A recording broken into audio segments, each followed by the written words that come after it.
All right, everybody, welcome back. Ready for another deep dive? Absolutely, let's do it. Okay, so today we're going deep, beyond the court, with Michael Jordan. We're talking leadership lessons. Yeah, beyond the championships, the shoes, the whole Air Jordan phenomenon. Right, exactly. We're using this text to kind of combine stuff from The Last Dance, that Mhm. documentary, but also pulls in John C. Maxwell's ideas about leadership. Oh yeah, he's like the leadership guy, right? Exactly. Yeah. So it's this cool mix, looking at Jordan's career, but not just the basketball, the mindset. What made him so successful, and how does that apply to, well, anyone? And the text really emphasizes it wasn't just talent with Jordan. Like, yeah, he was gifted, but There's more to it. way more. It's like talent's the starting point, but then what? So what did he do? I mean, the source talks about how he'd study game tapes, like meticulously, to figure out his opponents. That's not just practice, that's... Strategic, purposeful. He was always looking for an edge, always trying to improve his game. And it wasn't just, like, on-court stuff, either. The source mentions he'd work with, get this, a ballet instructor. No way. For his footwork. Yeah, like, who thinks of that? But it shows this wasn't just, I'm naturally good. It was constant learning. And the text even quotes him saying, I've always believed that if you put in the work, the results will come. So that whole thing, like, you're either born with it or you're not, this kind of throws that out the Every window. time. It's like, talent matters, but it's what you do with it. If Michael Jordan's out there hustling, learning, man, what's our excuse? Right. It's inspiring, but also kind of makes you check yourself. For sure. And that ties into this idea of inner drive, which the text digs into. Like, Jordan was obsessed with winning. Oh, yeah, that competitive fire. Legendary. And there's this John Wooden quote. It fits perfectly. Work on yourself in private so you can shine in public. Jordan wasn't doing it for the cameras. It was deeper. And you see that in his consistency, too. Yep. 6 championships. This wasn't a one-time thing. Yeah. The source brings up the Detroit Pistons. Remember them? Yeah. Oh, yeah. The bad boys. They were a wall for Jordan early on. Tough, physical team. They really pushed him. Totally. And the text talks about how he didn't just, like, get sad about those losses. He used them. Phew, man, he got stronger. Literally hit the weight room to match their physicality. Studied their plays, like obsessed over it. And then, bam, comes back and dominates. It's a lesson in, what, resilience. Turning setbacks into, like, motivation. Exactly. And not just bouncing back from one loss.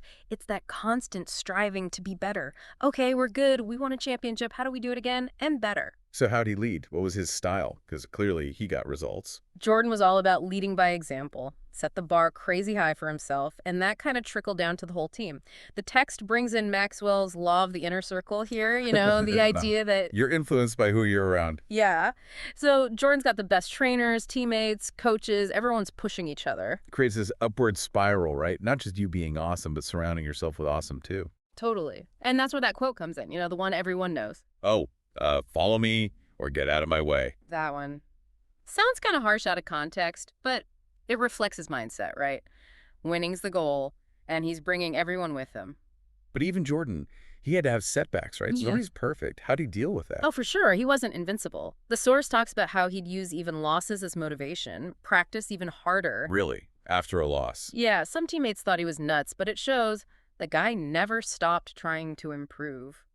So the takeaway here isn't just work hard, it's more nuanced, right? Definitely. It's consistent, smart work, but also the text goes into his self-leadership, staying focused, managing distractions. That mental game's strong. Because an NBA season, that's got to be intense, right? Yeah. Travel, media, the pressure's on. Huge. And he stayed remarkably consistent.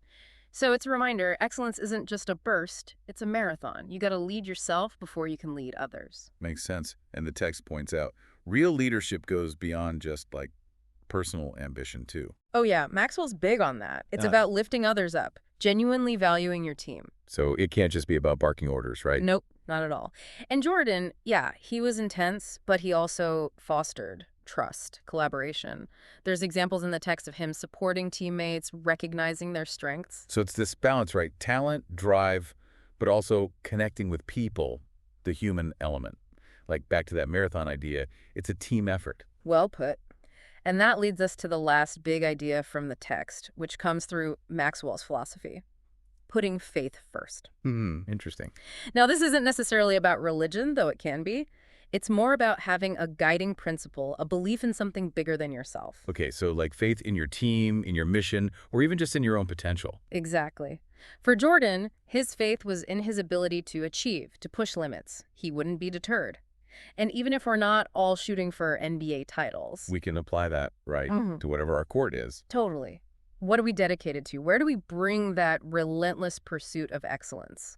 Man, this deep dive went places. We started with Michael Jordan, but we covered talent, drive, leadership, teamwork, even faith. It's a whole blueprint for excellence, really. And what's so cool is these aren't things you're just born with. We could build these habits, this mindset, the relationships. That's the encouraging part. It's not about being Michael Jordan. It's about finding our way to strive, to grow.